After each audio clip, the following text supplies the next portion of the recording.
Yogastu Bhava. Any other question? Yogas Bhava Guruji, I'm Shivani here. Yes. Guruji, I have a question about psychic attack. Please tell us something about what is psychic attack and how it works. Okay.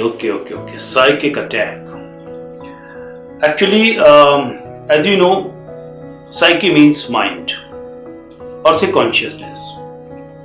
An attack, whatever attacks your psyche, your mind, your personality, your emotions, your very being, your aura, your energy system, this should be known as psychic attack.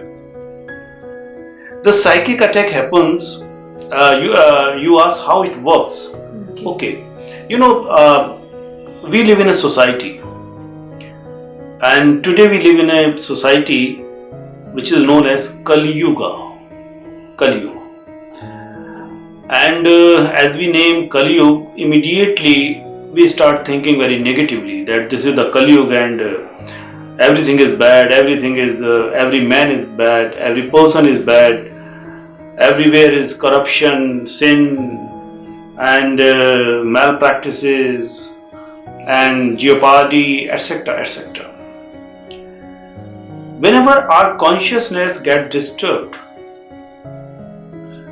or it is distorted,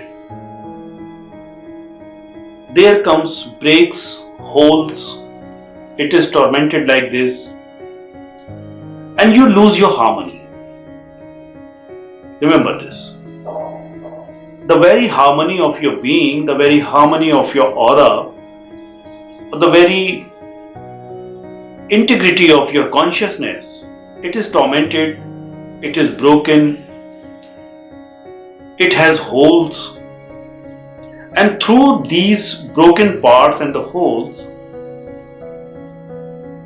the consciousness of any other person or object travels to you easily.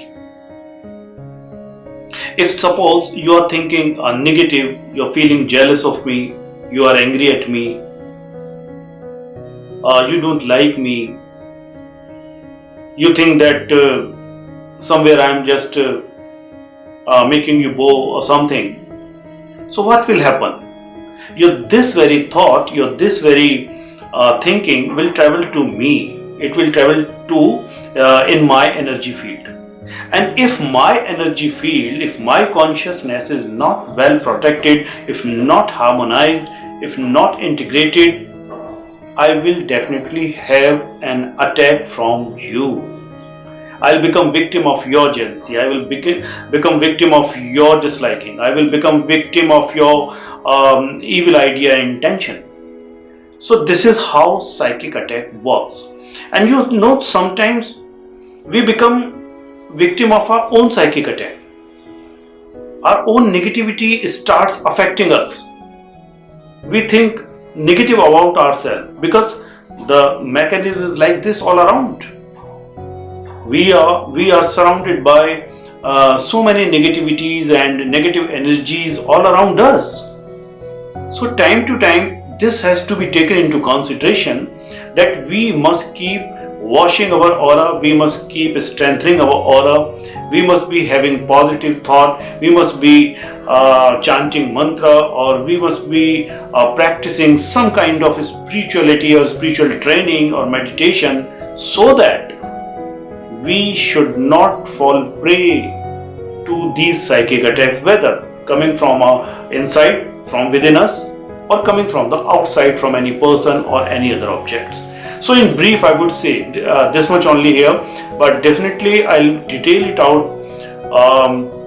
I think in next month we'll be having a workshop over the same subject. So I'll be just giving you a whole length program over there, and will definitely explain many things and discuss many aspects of psychic attacks, and at the same time the measures, the methodology and the techniques by which we can ward off the psychic attack and we can save ourselves, protect ourselves from psychic attack. Thank you very much. So I think this much is okay for today. Yogastu.